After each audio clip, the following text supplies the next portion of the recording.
నమస్కారం, నా పేరు పురు ధావన్ మరియు ఈ రోజు ఈ వీడియోలో కేతనిన్ అంటే ఏమిటి, అది ఎక్కడ నుండి వచ్చింది, ఎందుకు వచ్చింది, దాని స్థాయిలు ఏమిటి, దాని అర్థాలు ఏమిటి, దాని పరీక్షలు ఏమిటి, ఈ వీడియోలో మనకు అన్నీ తెలుస్తాయి. కాబట్టి చూద్దాం. మొదట కెటనిన్తో ప్రారంభించండి. కెటన్ అనే శరీరంలో ఉత్పన్నమవుతున్న వ్యర్థ పదార్థం.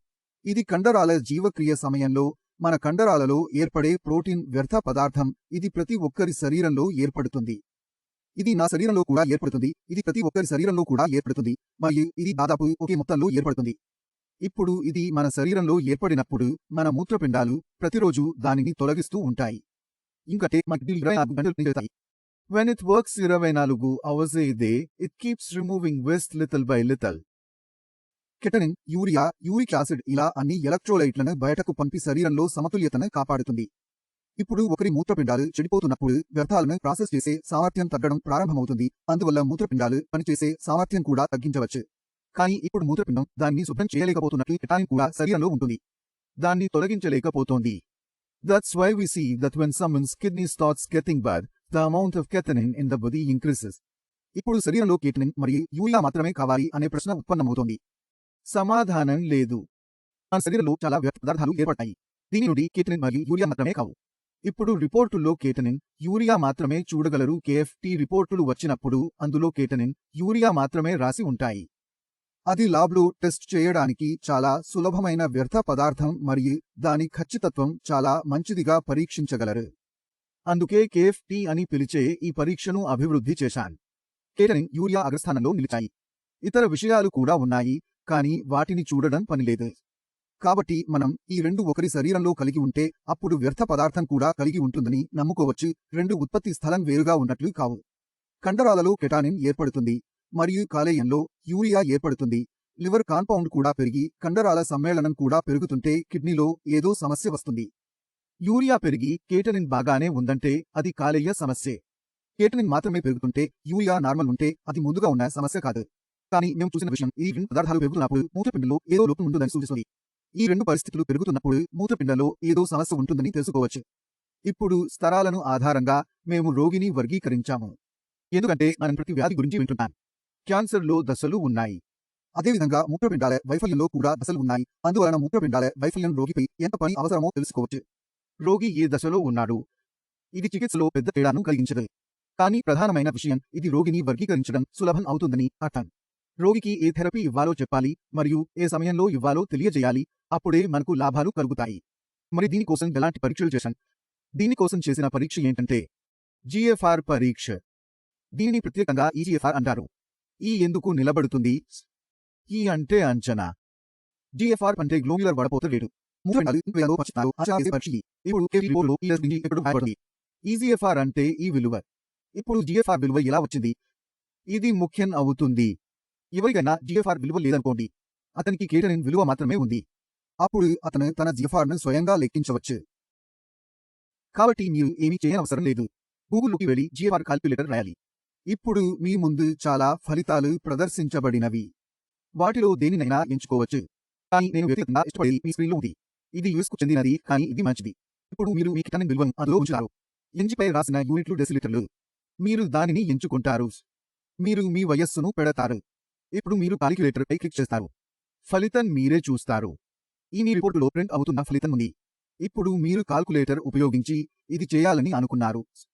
పూర్తిగా కరెక్ట్. ఈ టెస్ట్ మీ కిడ్నీ యొక్క ఖచ్చితమైన పనితీరును తెలియజేయదు. ఇది అంచనాను చెబుతుంది. అది ఎలా చెబుతుంది? జిఎఫ్ఆర్ ఎంత పేరుకుపోయింది, మీ వయస్సు ఎంత, మీరు పెద్దవారైతే మరియు మూత్రపిండాలు వయస్సు కంటే తక్కువగా పనిచేస్తుంటే అది మీకు చెబుతుంది. అందుకే ఇందులో వయసు ముఖ్యం. మగవాడికి కండరాలు ఎక్కువ, ఆడది కాస్త సన్నగా ఉంటుంది. అందుకే దీనికి పురుష స్త్రీ వర్గం ఉంది. కొన్ని కాల్కులేటర్లో మేము పేషెంట్ ఆఫ్రికన్ లేదా అమెరికన్ అని అడుగుతాము. That's because even African women have good muscle mass and wealth. కాబట్టి వారి శరీరం కెటానిన్ ఉత్పత్తి చేయడంలో వారి శరీరం సామర్థ్యం ఎక్కువగా ఉంటుంది. అందుకే కాల్కులేటర్లో అది సరిగా అమర్చాలి. మనం లెక్కించినప్పుడు మనకు ఒక విలువ లభిస్తుంది. ఇప్పుడు ప్రశ్న, అది ఒక కిడ్నీ యొక్క జిఎఫ్ఆర్ కాదు. ఇది రెండు మూత్రపిండాలకు సంబంధించినది. ఎందుకంటే ఇక్కడ మనం చూసే కెటనిన్ రెండు మూత్రపిండాలు పనిచేసే సామర్థ్యం వల్ల వస్తుంది. అందుకే ఈజిఎఫ్ఆర్ చెక్ చేసినప్పుడు రెండు కిడ్నీల గురించి చెబుతుంది. రెండు కిడ్నీలు ఎంత కలిసి పనిచేస్తున్నాయో. కానీ నా ఎడం కోసం మరియు కుడి మూత్రపిండాలు ఎంత పనిచేస్తున్నాయో తెలుసుకోవడానికి ఈ పరీక్ష సరైనది కాదు. దానికి పరీక్ష ఏంటంటే డిటిపిఏ మూత్రపిండ స్కాన్. ఇందులో మనం అయోడిన్ ఐసోటోప్ వేస్తాం. రక్తంలో ఐడోన్ ఆధారిత ఇంక్ ఉంది. ఇప్పుడు రక్తం ఎక్కడ ఉంటుందో అది మూత్రపిండాలకు వెళ్లి ఉంటుంది. ఇప్పుడు అది మూత్రపిండాలకు వెళ్లిన తర్వాత మేము ఎక్స్రే ద్వారా అదనపు చూస్తున్నాము. అది ఎక్కడికి చేరింది? డిటిపిఏ కిడ్నీ స్కాన్ చేసిన వారికి ఫోటో తీసుకోవచ్చు. అందులో చిన్న చిన్న మూత్రపిండాలు కనిపిస్తాయి. ఈ చుక్కలు సిరా. దాన్ని యంత్రం నుంచి చూస్తున్నాను. మరి మూత్రపిండాల ప్రక్రియ ఎంతసేపు జరిగింది? ఎడమ మూత్రపిండం ఎంత ప్రక్రియ చేసింది? కొత్త మూత్రపిండం ఎంత ప్రక్రియ చేసింది? మేము అది చూస్తున్నాము. ఈ ప్రకారం రిపోర్టు తీసుకోబడింది. కాబట్టి కనుక కుడి కిడ్నీ బాగా పనిచేస్తోందని తెలుసుకోవచ్చు. అది 90 పనిచేస్తున్నది. అది మనకెలా తెలిసింది? కాబట్టి మనం తెలుసుకున్నాము. కీలక జిఫార్ యొక్క ఎడమ మరియు కుడి మూత్రపిండాల వేగం మన మూత్రపిండాలు ఎంత వేగంతో పనిచేస్తున్నాయో కూడా దీన్ని బట్టి తెలుసుకున్నాము. ఒకవేళ నేను ఒకరి రక్తంలో సిరా వేసినట్లయితే శరీరం నుండి మూత్రం ఎంతసేపు బయటకు వస్తుంది? If the ink stays in the body for a long time, it means that processing is happening slowly. Processing నెమ్మదిగా జరుగుతుంటే మనకు తెలియవు. ఇంక్ శరీరం నుంచి త్వరగా వెళ్లిపోయేటప్పుడు అప్పుడు కిడ్నీ బాగా పనిచేస్తుంది. మీరు సమయం పడితే కిడ్నీ ఎంత వేగంతో పనిచేస్తోంది అని మేము తెలుసుకోవచ్చు. కాబట్టి ఇప్పుడు మీరు డి మూత్రపిండ స్కాన్ నుండి ఈజీఆర్ మరియు డిఫార్ బ్లూ గురించి ఈ రెండు విషయాలు తెలుసుకున్నారు. ఇప్పుడు ప్రశ్న ఉత్పన్నమవుతోంది. కాబట్టి మన శరీరంలో లక్షణాలు వస్తున్నాయనేమో తెలుసుకోవాలి. మన శరీరంలో లక్షణాలు వచ్చడానికి అనేక కారణాలు ఉన్నాయి. కేటనిన్ మాత్రమే కాదు. కేటనిన్ పెరిగిన కారణంగా మాత్రమే ప్రత్యేక లక్షణాలు రావు. కెటనిన్ చాలా పెరిగితే అది దురద, కండరాలలో తిమ్మిరి వంటి కొన్ని లక్షణాలను ఇస్తుంది. Since waste material is being formed but not able to come out, it is accumulating there. కాబట్టి ఈ రెండు లక్షణాలు కాకుండా బలహీనత మూడవ లక్షణం. ఈ మూడు లక్షణాల తరువాత మరొక ప్రత్యేక లక్షణం కనిపి ఉన్నది కాదు. కానీ మూత్రపిండాలు బాగా పనిచేస్తున్నప్పుడు మూత్రపిండాల మరియు మరింత లక్షణాలు కూడా ఆగిపోతాయి. దీనివల్ల మనకు మరిన్ని లక్షణాలు కనిపిస్తాయి. Regarding bleeding, what is the connection between the kidneys and bloods? మనకు పుస్తకాల్లో మూత్రపిండాల రక్తం తయారు చేయడం గురించి ఏమీ నేర్చుకోలేదు. కానీ మెడికల్ కాలేజీకి వెళ్ళినప్పుడు కిడ్నీ ఎరిథ్రోపోయిటిన్ అనే హార్మోన్ను తయారు చేస్తుందని చెబుతారు. మనం తినే ఆహారం B12, iron, folic acid, protein కలిసి ఉన్నాయి అని తెలుసుకోవడం వలన హిమోగ్లోబిన్ తయారు అవుతుంది. ఇప్పుడు కిడ్నీ దెబ్బతింటోంది. మూత్రపిండాలు తక్కువ ఎరిథ్రోపోయిటిన్ తయారు చేస్తున్నాయి. ఫలితం ఏమిటి? శరీరంలో అన్నీ ఉన్నాయి, కానీ అది హిమోగ్లోబిన్ ఏర్పడడం కోసం కలెక్ట్ చేయడం ద్వారా లేదు. ఇప్పుడు శరీరంలో ఏముంది?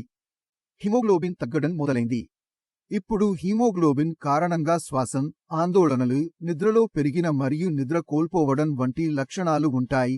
మూత్రంలో ప్రోటీన్ లీకేజీ ఉంటే మనం ప్రోటీన్ తీసుకోకపోతే కిడ్నీ బాగుంటుంది. మనం చాలా ప్రక్షాళన చేసినప్పుడు మూత్రం నుండి ప్రోటీన్ వస్తుంది. మీ శరీరంలో ప్రోటీన్ లోపం ఉంటుంది. ప్రోటీన్ లేకపోవడం వల్ల మీ శరీరంలో లక్షణాలు ఉంటాయి. లక్షణాలు ఎలా ఉంటాయి? శరీరంలో ప్రోటీన్ లోపం వల్ల కొలెస్ట్రాల్ పరిమాణం పెరుగుతుంది. హిమోగ్లోబిన్ పరిమాణం కూడా తగ్గుతుంది. రక్తంలో ప్రోటీన్ తక్కువగా ఉంటే రక్తం పరిమాణం తగ్గిపోతుంది. మరియు ద్రవం కలిగి ఉండటం వల్ల రక్తం పాదాలలో పూర్తిగా ఉండడం ప్రారంభిస్తుంది. ద్రవం పెరుగుపోవడాన్ని మీరు చూస్తారు. మీరు కాలు ఎత్తినప్పుడు మీ పాదాల నుండి నీరు వచ్చి మీ ఛాతీని నింపుతుంది. ఈ లక్షణం ఎలా వచ్చింది? అన్ని లక్షణాలు కావాల్సిన అవసరం కాదు. క్రియేటినిన్ స్థాయి 12 మరియు 20కు చేరుకుంటుంది. ఇప్పటికీ అన్ని రోగులలో ఈ లక్షణాలు కనిపించలేదు. But if the kidney is not functioning properly, it can be seen in the body. There are many factors that determine how much creatinine will be produced, such as what you eat, what medications you take, who is taking care of you, and what advice you follow if you want to. If you want to learn more about this symptom, I will provide you with the link at the end of this video. ఈ video మొత్తం మీరు చూసేయండి. మీ శరీరంలో ఏవైనా లక్షణాలు ఉంటే మీరు అదనపు లేదా అనుకోవచ్చు. ఎందుకిలా వస్తోంది?